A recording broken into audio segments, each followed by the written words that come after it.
queridos, a paz do Senhor, muito boa noite. São todos bem-vindos a estarmos juntos mais uma vez, nesta quarta-feira, para juntos estudarmos a palavra de Deus, para aprendermos da palavra do Senhor.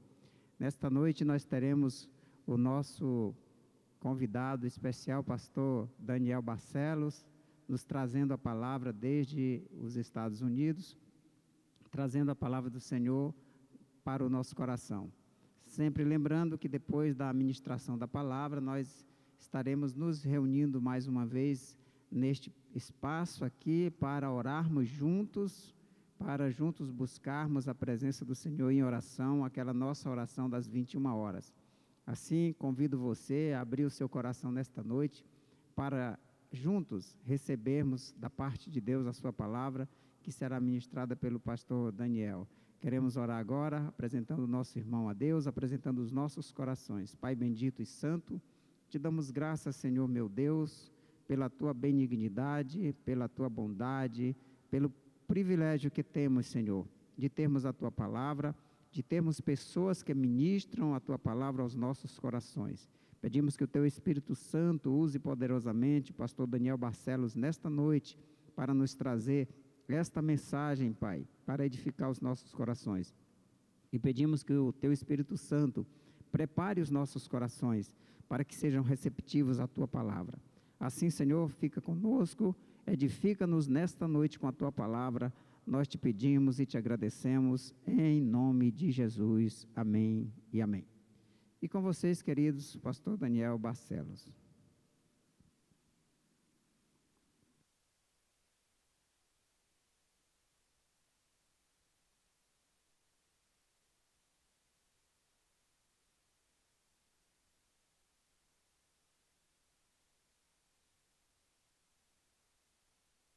Sério. Graças a Deus, Deus tem nos guardado, tem nos abençoado, tem feito prosperar aquilo que Ele nos mandou fazer. E a bondade de Deus tem se manifestado em muitos aspectos. E que Deus abençoe você também e que essa palavra que Deus colocou no meu coração traga o alimento de Deus para a sua vida agora. Eu quero compartilhar com você uma reflexão a partir do livro de Efésios, da carta de Paulo aos Efésios, capítulo 5. Eu vou me basear no versículo 14 de uma forma específica.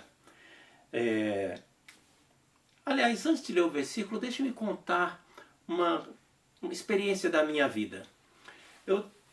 Durante a minha infância e o início da minha adolescência, eu convivi com um tio chamado Mário Abreu. Era o meu tio predileto. O tio Mário tinha uma fazenda chamada Maranata e nós, eu, meus irmãos e os outros primos, íamos lá passar alguns dias na fazenda dele. Era muito agradável. Mas eu lembro de uma vez, talvez tenha acontecido mais de uma vez, mas eu lembro de uma vez, que nós estávamos dormindo lá na Maranata e ele entrou no quarto e foi nos acordar de manhã. Só que em vez de nos chamar pelo nome, ele nos puxava pelo dedão do pé e cantando o hino 63, a estrofe do hino 63, aliás o coro do hino 63 da harpa cristã, que é a mesma do hino 414 lá do cantor cristão. Acordai, acordai, despertai, despertai. E ele saía cantando aquilo ali e mandando a gente acordar aquilo. Muito bem, eu gostaria de falar com você algo que evocou essa lembrança para mim. Tá dormindo? Então acorda. É um título interessante para uma mensagem baseada em Efésios capítulo 5, verso 14, que diz assim: pelo que diz, desperta, ó tu que dormes, levanta-te de entre os mortos, e Cristo te iluminará. Esta passagem que Paulo manda para os seus filhos na fé em Éfeso tinha um objetivo muito específico de ajudá-los a crescer espiritualmente, não só no ponto de vista doutrinário, como ele explicou nos primeiros 3 capítulos da epístola, mas também do aspecto prático, comportamental, que ele explica nos últimos 3 capítulos da epístola aos Efésios. Os Efésios eram um povo pagão, idólatra. com uma vida muito cheia de promiscuidade. E Paulo tinha necessidade agora de vir ensiná-los como é que era a vida cristã, como é que era a vida segundo o padrão de Deus. E ele faz algumas exortações, e antes de passar para um outro tema da vida em comunidade, ele tem essa frase: desperta tu que dormes, levante-te de entre os mortos e Cristo te esclarecerá. Qual é a ideia aqui? Paulo ele estava aqui fazendo uma analogia, uma metáfora entre o estado espiritual que algumas pessoas estavam e aquilo que acontece quando uma pessoa está dormindo, um estado de sono. Na verdade, um estado de sono aparente, um tipo de letargia, não é? Letargia é uma doença, é um problema que acontece que a pessoa fica como que morta. Parece que está dormindo, mas ela fica como que morta. Ela não apresenta sensibilidade, ela não apresenta nada, não se detecta vida nela. E algumas pessoas chegaram a ser enterradas vivas por causa disso. É um pouco diferente da catalepsia, que alguns membros do corpo ficam sem vida, como se não tivessem vida, mas a pessoa tem vida, os outros não. Na letargia, a pessoa inteira fica como se estivesse dormindo. Isso é um paralelo ao que acontece às vezes na vida espiritual das pessoas. Elas vivem, estão acordadas, mas agem como se estivessem dormindo. É o inverso do zumbi das lendas, né? O zumbi é um morto que parece que está vivo. Aqui vamos chamar assim, o sonotônico, ele é como se fosse uma pessoa que estivesse viva, mas parece que está dormindo. Tem crentes que têm essa postura. E a analogia que Paulo faz aqui, essa comparação, essa metáfora, ela tem alguns antecedentes bíblicos, alguns episódios bíblicos que ajudam a aprimorar essa ilustração, que ilustram esse pensamento. Como, por exemplo, o chamado sono da janela. O sono da janela aconteceu com Eutico, lá na cidade de Troade. Está descrito em Atos capítulo 20. Eutico estava sentado na janela e porque a mensagem demorava muito, ele começou a oscilar de um lado para o outro. Ora para dentro do lugar onde os crentes estavam reunidos, ora para fora. E o sono foi aumentando até que Eutico despencou lá de cima e caiu. Isso daí ilustra o estado espiritual de quem está dormindo, que eu vou chamar de o sono da janela, né? Esse sono da janela tem a ver com a pessoa que está ora para dentro da igreja, ora para dentro para o mundo. Ora para o reino de Deus, ora para o reino do mundo. Ora para as coisas espirituais, ora para as coisas da carne. Pendendo de um lado para outro. O profeta Oséias, ele se referiu ao reino do norte, Efraim, dizendo assim: Efraim com os povos se mistura, e é um pão que não foi virado. Estrangeiros lhe comeram as forças. O que é que acontece com um pão que não é virado? Ele era colocado em cima da chapa quente e assava só a parte de baixo. E porque assava só a parte de baixo, não recebia calor de cima, ele queimava embaixo e a parte do meio para cima ficava crua. É um pão que não servia para ser consumido. Não servia para alimentação. Era inútil, só servia para jogar fora. Como é que aquele povo do Reino do Norte, lá de Efraim, chegou a esse ponto? O profeta explica. Ele diz assim: estrangeiros lhe comeram as forças. Quando você se mistura com pessoas que são, entre aspas, estrangeiras espirituais, você acaba fazendo com que suas forças sejam comidas. Elas acabam. A contaminação com a comunhão com essas pessoas, uma convivência excessiva, pode fazer com que suas forças espirituais diminuam. Você começa a oscilar de um lado para outro, como aconteceu com Eutico, dormindo o sono da janela. Deus exige exclusividade. Deus exige compromisso com ele. Deus não tolera esse tipo de querer aproveitar o melhor de dois mundos. Não, isso não dá. Jesus Cristo, em duas passagens diferentes, em duas ocasiões diferentes, pelo menos ele falou isso. Mateus capítulo 6, ele diz assim: ninguém pode servir a dois senhores, porque há de aborrecer a um e amará o outro, ou se devotará a um e desprezará o outro. Não podeis servir a Deus e às riquezas. Note que ele fala aqui nas riquezas, no original mamon, né? Que é uma forma de se referir ao dinheiro, como se aquilo fosse um Deus, um ídolo. Ninguém pode servir a um ídolo, a um projeto de riqueza, a um projeto de vida, um projeto de sucesso e querer servir a Deus ao mesmo tempo. Deus exige compromisso. Lá em Mateus capítulo 12 está escrito que Jesus disse assim: quem não é por mim é contra mim, e quem comigo não ajunta, espalha. Olha que Jesus exige um compromisso radical. E isso pode soar muito estranho em dias que nós estamos vivendo, em que as pessoas querem que haja um pensamento de tolerância com compromissos opostos, com compromissos divergentes. Querem igualar até mesmo todas as religiões, os comportamentos. Isso não dá certo para com Deus. Deus não tolera isso. Deus exige compromisso com Ele. E esse compromisso com Deus, ele tem que se refletir em alguns aspectos práticos da nossa vida. Por exemplo, o nosso compromisso com Deus tem que se refletir no nosso compromisso pessoal com Ele, de intimidade com Ele. Isso na hora da nossa devocional. Você tem a prática de ter um momento devocional? Algum momento durante o dia no qual você se isola para meditar um pouco na palavra e orar e falar com Deus? O compromisso com Deus exige isso. O compromisso com Deus exige um compromisso pessoal seu com a comunhão com os outros filhos de Deus, com a família de Deus. Ninguém pode ser um crente isolado. Ninguém pode ser um crente que esteja descomprometido em conviver com os outros. E é por isso que nessa passagem, mais adiante aqui, no capítulo 5, eu li o versículo 14, porém mais adiante dos versículos 19 até 21, Paulo fala sobre isso. Quais são as consequências práticas do compromisso com a família de Deus que Deus exige?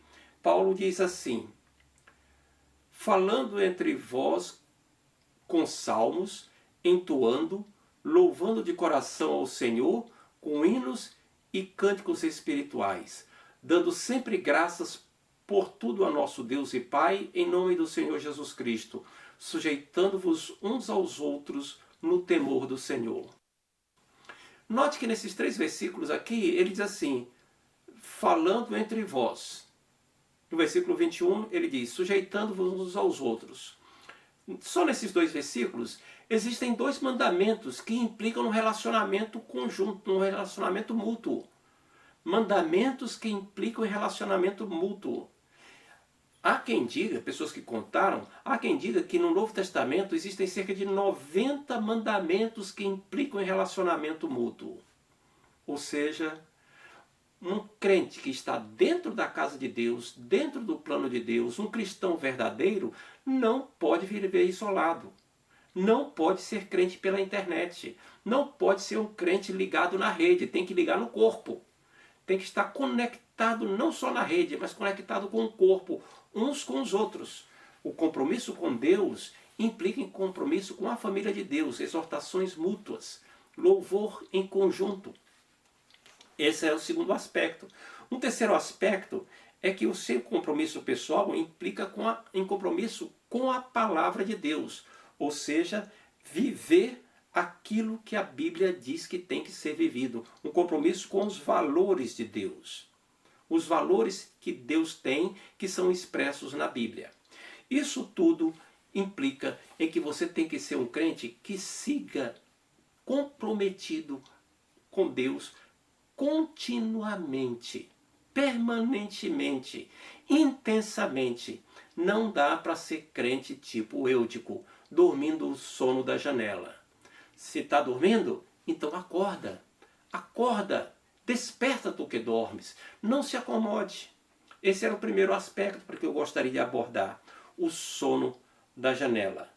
Mas existe um outro tipo de sono que é falado aqui na Bíblia, que ilustra isso. É o chamado sono do porão. Eu gosto de chamar de o sono do porão. O sono do porão é o sono do descaso com o interesse comum, diante dos perigos. O descaso do interesse comum diante dos perigos. Ou seja, o sono do porão era o sono de Jonas. Jonas, fugindo de Deus, foi para dentro de um barco. De dentro do barco ele foi para dentro do porão. E lá ele foi dormir. E a Bíblia diz, lá em Jonas 1, verso 5, que houve uma grande tempestade. Uma grande tempestade, o navio balançava e os marinheiros estavam desesperados e com medo de ir a pique, temendo começar a jogar uma porção de coisa fora. E a Bíblia diz que Jonas dormia profundamente. Azar se eles estão preocupados. Não estou nem aí. O risco é grande, tudo bem, mas eles vão ter que dar um jeito nisso. Não é tão grande, isso não vai me atingir. Ele não pensava isso. Ele estava dormindo, ele não tinha esse pensamento. Mas o estado de sonolência dele, de dormência, de letargia, implicava em descaso diante do perigo em comum que todo mundo corria. Hoje em dia os crentes correm perigo. A fé cristã ela corre riscos, ela está ameaçada. Existem coisas que ameaçam a forma de crer dos crentes e a forma de viver dos crentes. Você está despertado para isso? Ou você está dormindo que nem Jonas? Por exemplo, o ateísmo militante. Existe uma verdadeira campanha para impor o ateísmo às pessoas. Isso é uma campanha que existe nos jornais, nas escolas, nos programas de televisão, nas séries do Netflix, nos comentários. Um ateísmo militante. Não chegou à moda ainda no Brasil, mas em pelo menos 2 cidades da Europa, uma na Espanha e outra na Inglaterra, já existem cartazes em ônibus dizendo mais ou menos o seguinte: não há evidência de que Deus existe, então aproveite a vida. É uma campanha ateísta, tipo assim, não ligue para se Deus existe, esqueça isso. Essa é uma campanha. Mas além do ateísmo militante, existe um outro tipo de campanha que é pior, que é o antiteísmo. O antiteísmo é aquela campanha que vai contra as coisas de Deus, que é a campanha que tenta prejudicar a fé cristã, ou no máximo tolerar a fé cristã desde que seja resumida dentro da sua casa, dentro do lugarzinho que você vive. Você já percebeu isso, certamente. E o que você faz a esse respeito? O que é que você age? Como é que você ora? Como é que você comenta sobre isso? Eu não espero que você vá para uma praça pública protestar contra isso. Não, não espero isso, a não ser que Deus lhe dirija para isso, você sinta no coração. Mas eu espero que você converse com sua família sobre isso. Eu espero que você ore com os irmãos sobre isso, para que a fé comum não seja prejudicada. O sono do porão, o sono da dormência, não pode fazer com que você fique indiferente ao risco que está aparecendo. Existe um terceiro tipo de ameaça à igreja, de ameaça aos crentes, que é mais perigoso ainda do que as outras 2 anteriores. Um perigo maior ainda do que o ateísmo militante, do que o antiteísmo. É o secularismo que contamina os crentes.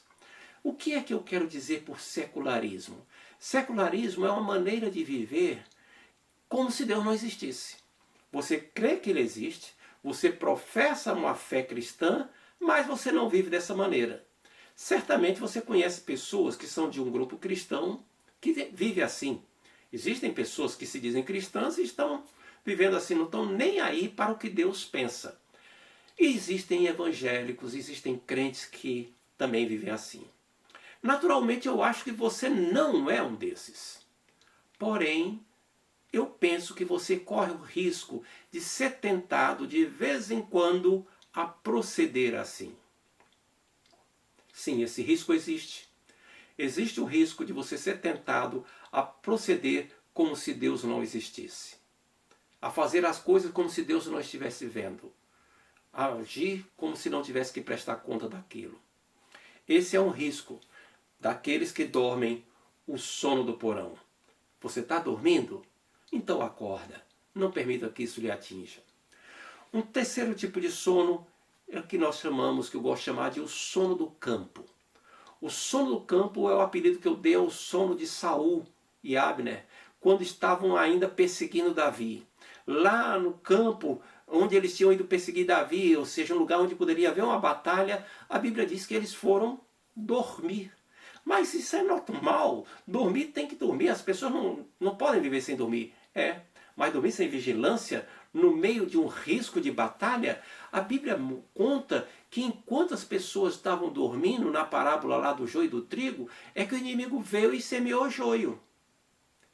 A Bíblia fala disso, que nós vivemos num campo, nós, filhos de Deus, somos como o trigo, estamos vivendo no campo, e enquanto nós estamos aqui, os semeadores vão semeando, e quando os semeadores dormem, os funcionários, os empregados, os obreiros dormem, vem o inimigo e semeia o joio. Não cabe, nesse momento, entrar em considerações sobre o que significa o joio.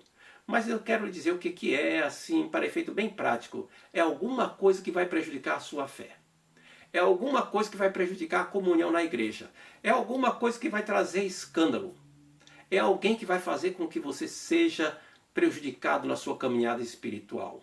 E por que o joio foi semeado? Porque estavam dormindo o sono do campo. Dormir no meio da batalha? Não pode, não dá. Tem que fazer um sacrifício de vigilância, tem que fazer um esforço. É preciso que você não durma nesse momento. É preciso que você esteja desperto. Está dormindo? Então acorda, vigia, preste atenção no que está acontecendo ao seu redor. Não abandona as coisas espirituais, não relaxa na sua fé, não abandona a comunhão cristã, não se acomoda ficando em casa, surfando na internet para ver qual é a melhor pregação que você vai ver no YouTube. Não. Seja um cristão de verdade, comprometido. Não durma o sono do campo.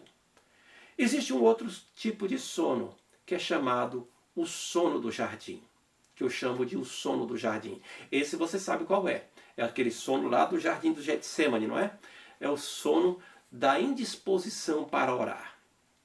Jesus levou os discípulos com ele e disse para que orassem com ele, vigiassem com ele.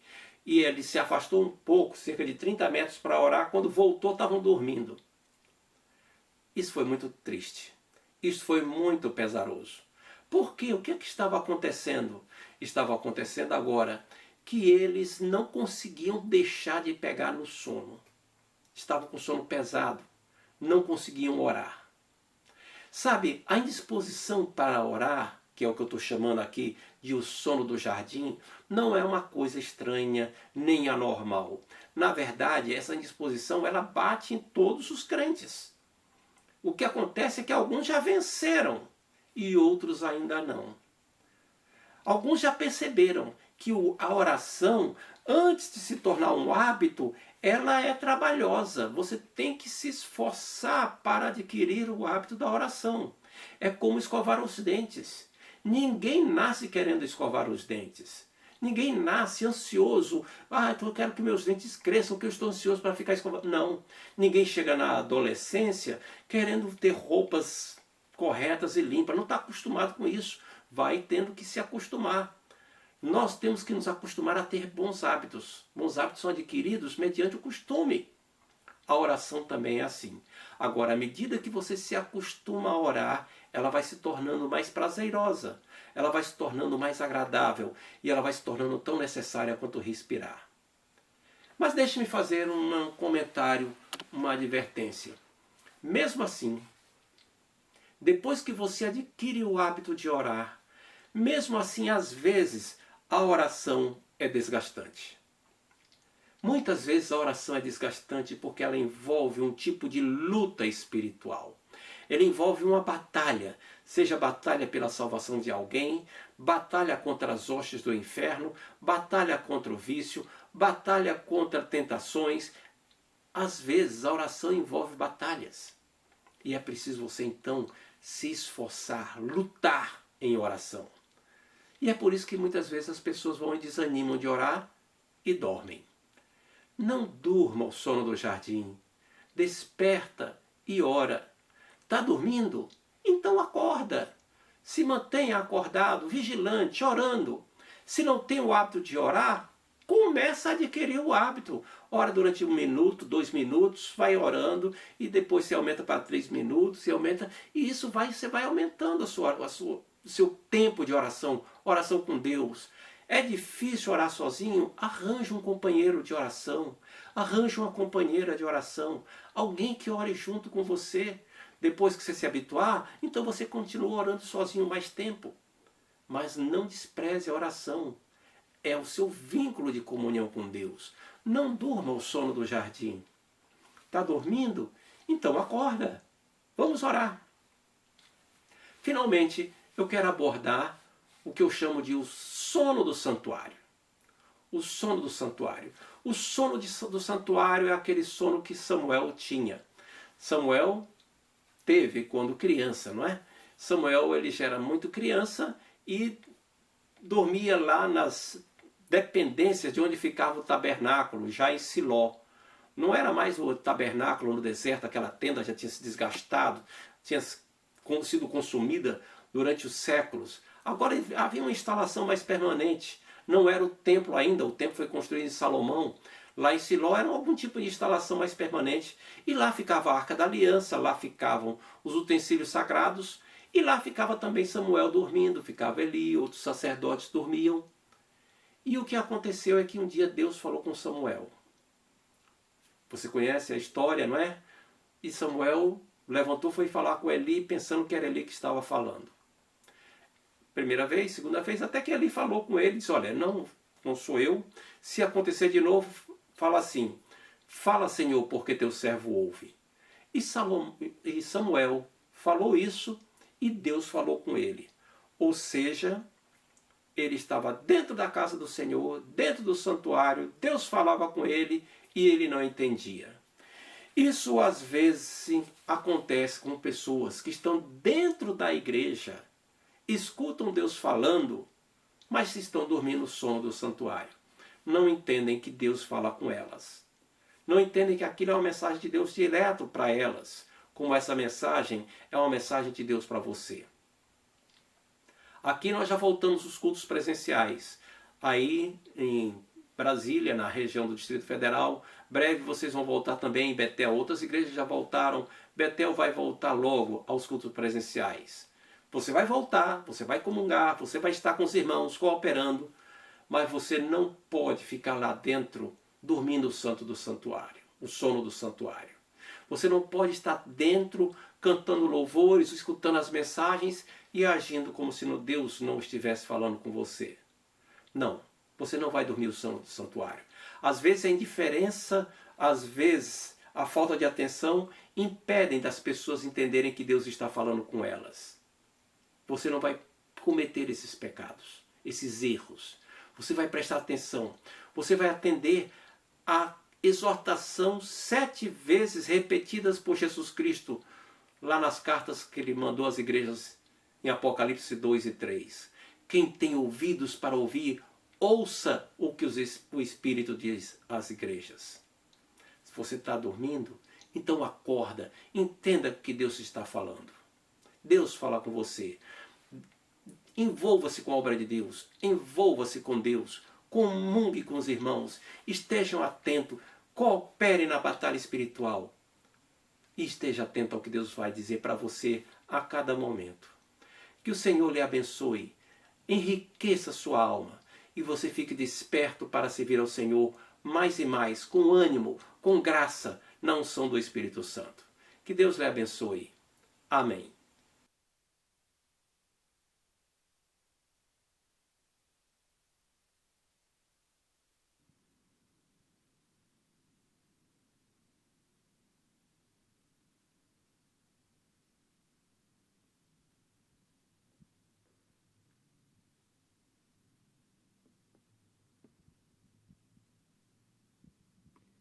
Queridos, estamos de volta depois desta maravilhosa palavra nos trazida pelo pastor Daniel Barcelos.